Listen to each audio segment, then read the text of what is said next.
Très bien, monsieur le homard. Laisse-moi examiner ton antenne blessée. Ne t'agite pas, ça ne fera pas mal. Et voilà. Oh, merci, Doc. Au revoir. Salut. Ah, mon dernier patient de la journée. Pesso, tu me reçois, Pesso? Capitaine, il y a un souci? Je n'ai pas le temps de t'expliquer. Viens immédiatement au bassin de lancement. Que se passe-t-il, Tweak? Je ne sais pas, mais le capitaine m'a paru très inquiet. Tiens, le voilà. Pesso, j'ai des oiseaux blessés à l'arrière du Gup. Viens vite.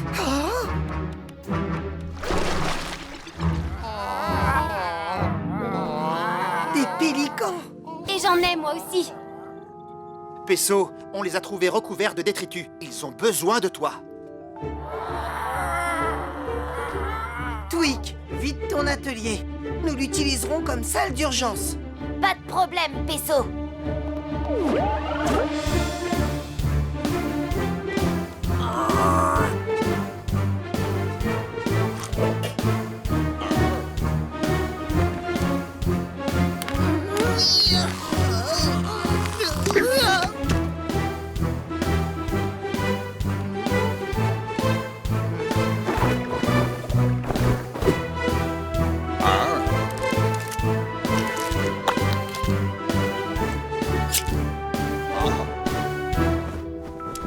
Très beau travail, Pesso. Ton intervention efficace a sauvé ces pélicans. Oui, mais qu'est-ce qui s'est passé? Je n'ai jamais vu autant d'oiseaux aussi mal en point. Oui, c'est terrible ce qui est arrivé. Moi et les copains, on n'a rien vu venir. C'était quoi, Moussaillon? Vous avez été attaqué par un monstre répugnant? Pas maintenant, Quasi. Ces pélicans ont besoin de repos. Non, ne vous en faites pas. Cette histoire mérite d'être racontée. On m'appelle Tonton Charlie et voici mon équipe de pêche. Bonjour, ça va bien? Nous survolions la mer pour notre première pêche matinale. C'est alors qu'on a repéré un banc de petits poissons qui allaient nous servir de repas. Bonne pioche, les amis, leur ai-je dit. Préparez-vous à plonger. C'est ainsi que nous pêchons, nous les pélicans. Nous piquons à vive allure. Et nous conservons le poisson dans la poche de notre bec. Mais cette fois, nous nous sommes bien fait avoir. Cela n'avait rien d'un banc de poissons. C'était une gigantesque nappe de déchets et de détritus en tout genre. Par chance, Cassie et moi passions par là. Et nous les avons repêchés. Je ne sais pas comment on s'en serait sorti sans votre aide. Mais comment se fait-il qu'il y ait autant de déchets dans la mer? Les objets en plastique jetés dans l'océan s'accumulent et en dérivant, ils finissent par se concentrer en de gigantesques nappes. Le plastique est très dangereux pour toutes les créatures aquatiques qui en avalent par erreur. Oui, cette nappe de déchets a failli nous être fatale et dire qu'elle dérive toujours. Il faut s'en débarrasser. Quasi, déclenche l'octo-alerte. Octonaute, au bassin de lancement.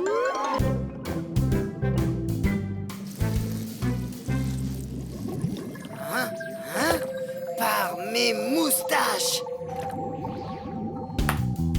Hop là. Hop là, hop là, hop là. Qu'est-ce que c'est? Ça, c'est une très bonne question. Je vais prendre une photo. Capitaine, j'ai vu quelque chose d'étrange. Quelque chose d'incroyable. Quelque chose? Comme ça?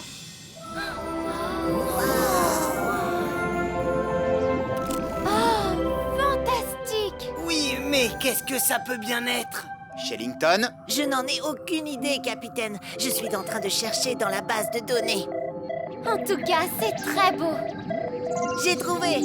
C'est un siphonophore géant. Un cyno quoi, tu dis? Un siphonophore géant. Cet animal est très mystérieux. On ne connaît que très peu de choses sur lui. Il ne vit que dans les grandes profondeurs de la zone de minuit. Mais aussi, si cet animal prend le risque de remonter à la surface, il éclate! Oh non, pourquoi? Le siphonophore géant a développé un squelette hydrostatique, ce qui signifie qu'il supporte continuellement une très forte pression. Lorsqu'il remonte, la pression exercée sur lui est de moins en moins forte. En se rapprochant trop de la surface de l'eau, le siphonophore géant deviendra de plus en plus gros et il éclatera. Nom d'une nageoire! Donc, c'est pour cette raison qu'on n'en avait jamais vu. Il est obligé de rester dans la zone de minuit. Je me demande pourquoi il brille. Et qu'est-ce qu'il y a au bout de ces tentacules? Oh, il s'en va. Capitaine, j'aimerais beaucoup le suivre. Je pourrais faire des photos que personne n'a encore jamais vues. Je viens avec toi, Moussaillon. C'est difficile de piloter un gup et de prendre des photos en même temps. Assurez-vous de prendre vos combinaisons de plongée. À vos ordres, capitaine. Prenez le gup E. Et surtout, soyez prudents. Oh, excuse-moi. Je suis très pressée. Oh, pardon, faut que je me dépêche.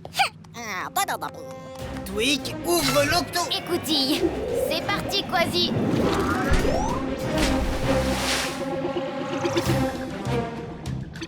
Ah, où est-ce qu'il est? Il est là, dans la faille. Ce doit être sa queue. Il faut qu'on se rapproche de la tête. D'accord, accroche-toi, Moussaillon. Capitaine, il y a un champ de geysers au fond de cette faille. Et ces geysers peuvent être très dangereux, aussi dangereux que des volcans. Et s'ils entrent en éruption, ils peuvent cracher des tonnes d'eau et de vapeur bruyante. Merci, professeur. Quasi, tu me reçois, Quasi? Youhou! C'est complètement délirant. Oui, c'est fantastique. Ah, cette créature est gigantesque. Oui, elle est plus longue qu'une baleine bleue. Quasi, fais attention. Ça y est, capitaine, on a rattrapé le sino-machin truc géant. Siphonophore. Quoi, c'est pas ce que j'ai dit? Quasi, tu te diriges tout droit vers un champ de geysers. Je me dirige vers quoi, capitaine? Oh!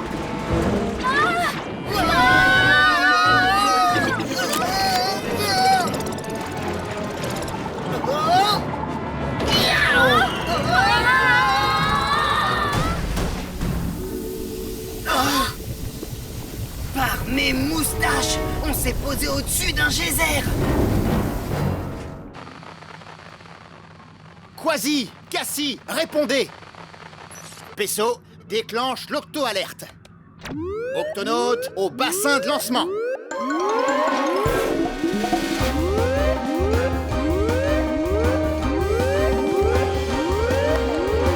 Octonaute, Quasi et Cassie sont en danger. Nous allons les secourir. Pesso, Shellington, au GUP C. À vos ordres, capitaine. Tweak, ouvre l'octo-écoutille.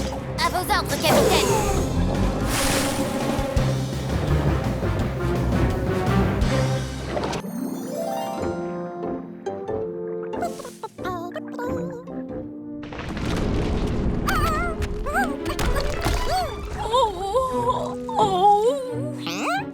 Oh, y a-t-il un docteur dans cet océan? Oh non, que t'est-il arrivé? Le récif. Un morceau de récif m'a heurté. Ne t'inquiète pas, je m'appelle Pesso et j'aide toutes les créatures blessées ou malades. Je peux t'examiner? Oh, ce que tu es gentil, j'apprécie beaucoup. Vas-y, examine-moi.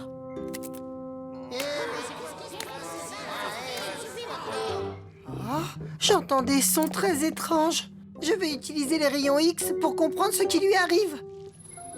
Nom d'une nageoire! Une crevette s'est installée à l'intérieur de ses pores. Ainsi qu'une étoile de mer et un escargot. Ce sont plein de petites créatures qui se sont logées chez toi. Rien d'étonnant à ce que je les abrite. Je suis une éponge de mer. Mais là, je sens quelque chose d'étrange qui ne devrait pas y être. Shellington, c'est urgent, rejoins-moi à l'infirmerie. Oh, c'est extraordinaire. C'est la première fois que je vois un tel exemple de commensalisme. Comment ça quoi? Commensalisme, c'est la manière de vivre des espèces animales commensales. C'est-à-dire qu'elles profitent des apports en nourriture que leur procure leur hôte. Ce n'est pas pour rien qu'on appelle les éponges les hôtels de la mer. Mais ça ne te dérange pas? Oh, pas du tout. Je n'ai jamais eu aucun problème. Oh, enfin, jusqu'à aujourd'hui. Oui, et si l'éponge ne se sent pas bien, on ne se sent pas bien nous aussi. Oh! Où est-ce que nous sommes, là? Oui, personne ne se souciait de nous avant d'être expulsés de notre récif et qu'on se retrouve coincés ici. C'est vrai, et puis qu'est-ce que c'est que cette forte lumière qui nous pique les yeux? Ça alors? C'était pourtant un logis agréable à vivre. Allez, venez, fichons le camp d'ici. Et... Suivez-moi, les amis. Ils s'en vont tous. Il faut trouver un moyen pour récupérer ces créatures. Et vite!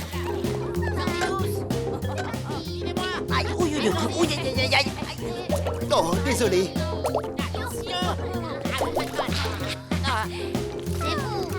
Ah, enfin! Une chambre avec vue.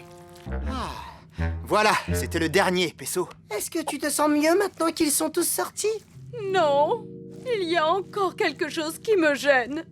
Qu'est-ce que ça peut être? Je n'en sais rien, mais il n'y a qu'un moyen de le savoir. Il faut ausculter plus en détail. Nav, l'épongioscope, s'il te plaît.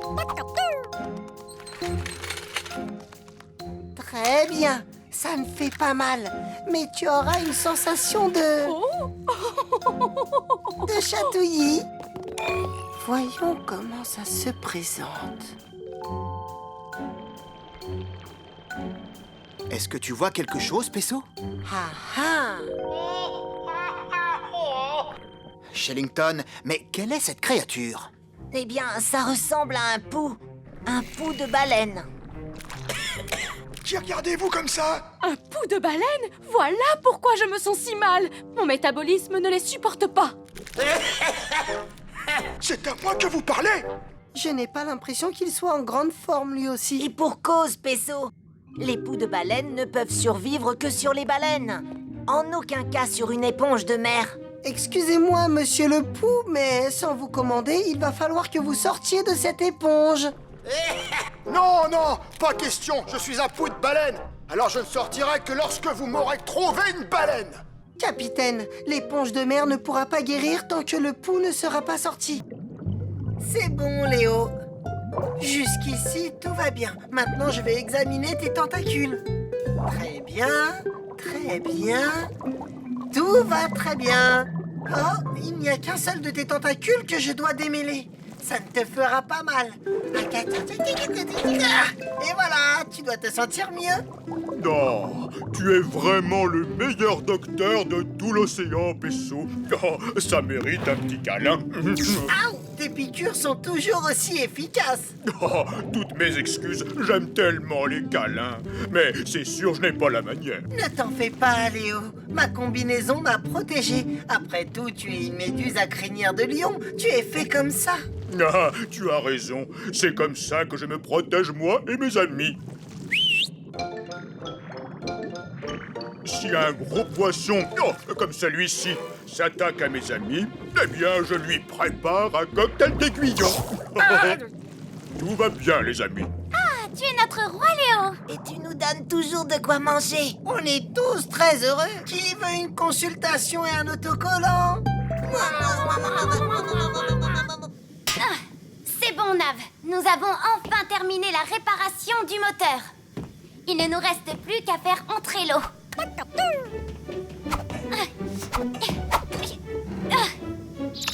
Quand l'eau atteindra le niveau du bassin de lancement, on verrouillera le sas principal. C'est du gâteau. Mais d'abord, assurons-nous que personne ne soit aux alentours de l'octocapsule. Aucune créature en vue. Parfait, la zone est dégagée. Tu es prêt, Nav? C'est parti! Wouhou! Génial, j'adore faire ça! Commençons par vos nageoires caudales. Nagez jusqu'à ce rocher aussi vite que vous le pouvez. Hein? Oh, Léo! Pesso! C'est bon, Nav. Attention, on verrouille le sas. Maintenant! Waouh! Qu'est-ce que c'est que ça? Capitaine, répondez! Qu'y a-t-il, Zwick? Je crois que j'ai un gros problème ici. Quel genre de problème? Eh bien, je dirais que c'est un problème tentaculaire. Non! Oh! Oh! Oh!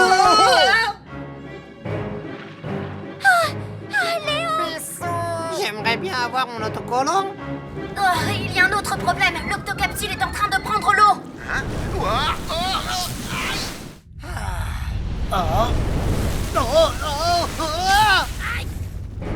Nav, verrouille le sas. Ah.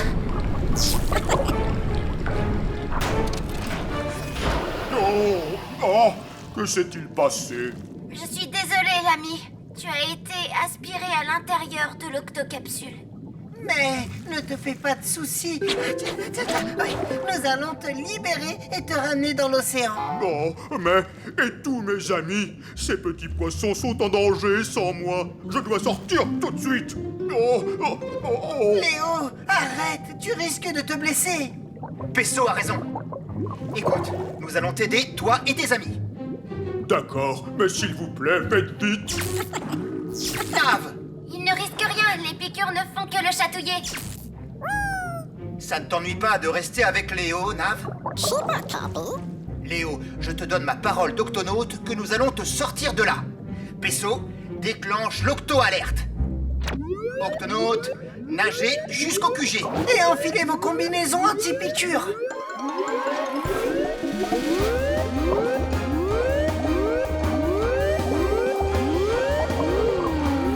Octonaute, ces tentacules sont ceux d'une méduse à crinière de lion qui s'appelle Léo. Léo est coincé dans la turbine. Et envahit l'octocapsule. Je comprends. Des tentacules aussi longs ne peuvent appartenir qu'à une méduse à crinière de lion. Les méduses à crinière de lion sont les plus grandes méduses au monde.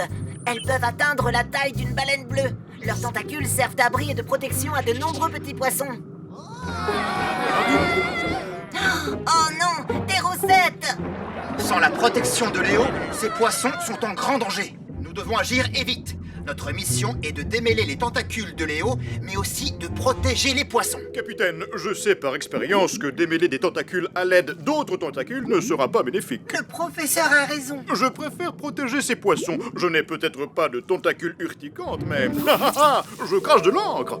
D'accord, professeur, mais surtout, soyez prudent. Comptez sur moi, capitaine. Pesso, ici, c'est toi l'expert pour faire et défaire les bandages. Est-ce que tu as des conseils? Tout est dans la nageoire. Hatcha-ouya. Ça chatouille. C'est fascinant. Des étoiles de mer, des escargots et des crabes rouges. Les crabes rouges ne vivent pas dans cette partie du Pacifique. Il y fait bien trop froid. Comment ont-ils pu arriver jusqu'ici? Bonjour, je m'appelle Shellington. Je suis un Arrière! Oh, impressionnant! Je savais que les crabes rouges étaient rapides, mais à ce point-là, je ne m'y attendais pas. Vous n'avez aucune raison d'avoir peur. Je veux simplement Par ici, les amis! vous venir en aide. Pas question de nous capturer. Oh, hé. Sous ses pattes, les amis! Oh, je ne supporte plus cette île. Il y fait froid, il n'y a rien à manger, et maintenant une créature géante et poilue veut nous capturer. Capitaine, répondez, capitaine. Shellington, où en es-tu dans ton exploration de l'île? Eh bien, capitaine, il y a quelque chose d'étrange. J'ai découvert une colonie de crabes rouges alors que cette espèce ne vit pas ici. Le climat de cette île est trop rigoureux pour eux, et il y a très peu de nourriture. Ils ne survivront pas très longtemps. Je vais avoir besoin d'aide pour les rassurer et les ramener dans leur habitat d'origine. Pas de problème. Cassie, déclenche l'octo-alerte. Octonaute, au bassin de lancement.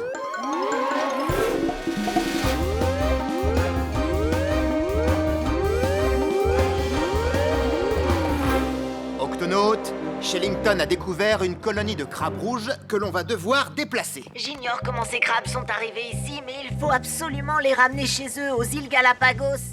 C'est un long voyage pour rejoindre les îles Galapagos. Avec le gup, ça ne serait pas très long. Non, car il y a un problème. Ils sont très difficiles à attraper. Dès que je les approche de trop près, ils s'enfuient. Shellington, nous arrivons. Écoutez-moi bien.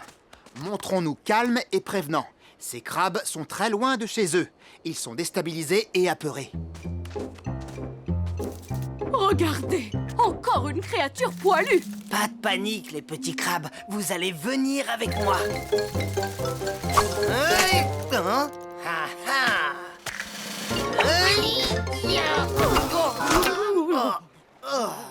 Calme et prévenant. Bonjour, je m'appelle Pesso et je suis... je suis tout trempé. J'ai oublié de te prévenir, Pesso. Ils crachent de l'eau quand ils se sentent menacés. Laisse-nous tranquille. Je vais appeler mon frère. Va-t'en. Capitaine, nous avons essayé d'attraper les crabes jusqu'à maintenant et on n'en a pas pris un seul. Oui, ces petits moussaillons sont des champions de course. La nuit tombe. Remettons ça à demain. Repos pour tous.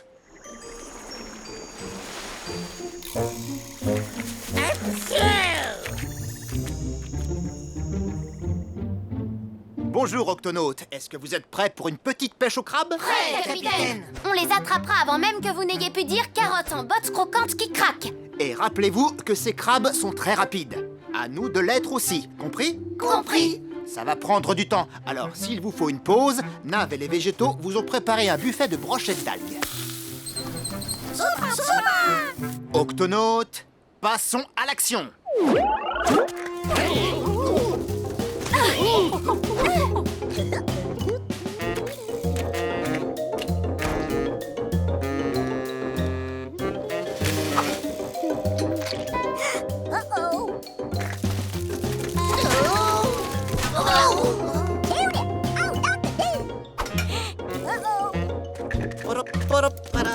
Quelle belle journée pour une petite balade.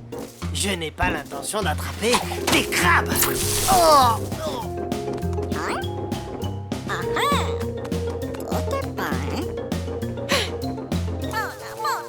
Oh, mais c'est la voix de Nav. Nav, est-ce que tout va bien? par mes moustaches, ce sont nos iguanes marins. Octonautes, c'est drôle de vous rencontrer ici. Oui, quelle coïncidence! Iggy, Ted, Sneezy, n'êtes-vous pas un peu loin de chez vous? C'est-à-dire que oui, et pas qu'un peu. D'abord les crabes rouges et maintenant les iguanes marins. Comment vous qui venez des îles Galapagos vous êtes-vous retrouvés ici? Vas-y, dis-leur, Iggy! C'est justement ce que j'allais faire. Tout a commencé par une énorme tempête. Les vents étaient si violents qu'ils nous ont poussés vers le large. Par chance, on a pu s'accrocher à une touffe de varech qui flottait. On s'en est servi comme canot de sauvetage. Et comme casse-croûte! Nous avons dérivé pendant des jours et nos provisions d'algues diminuaient. Ben quoi, j'ai faim! Et par le plus grand des hasards, on s'est échoué ici, sur cette petite île. Ah, je suppose que les crabes rouges, eux aussi, ont dérivé sur un radeau de varech et échoué ici. Quelle coïncidence! Pour nous, c'est terrible. La mer est beaucoup trop froide ici pour aller chercher des algues. C'est pour ça qu'on s'est servi dans vos provisions. Ne vous en faites pas, les iguanes. Nous, les octonautes, allons vous ramener chez vous, dès qu'on aura pu attraper les crabes rouges. C'est pas comme ça que vous les attraperez. Ah, tu as raison. Il faudrait réussir à détourner leur attention afin de pouvoir les surprendre. Capitaine, je crois avoir trouvé la solution.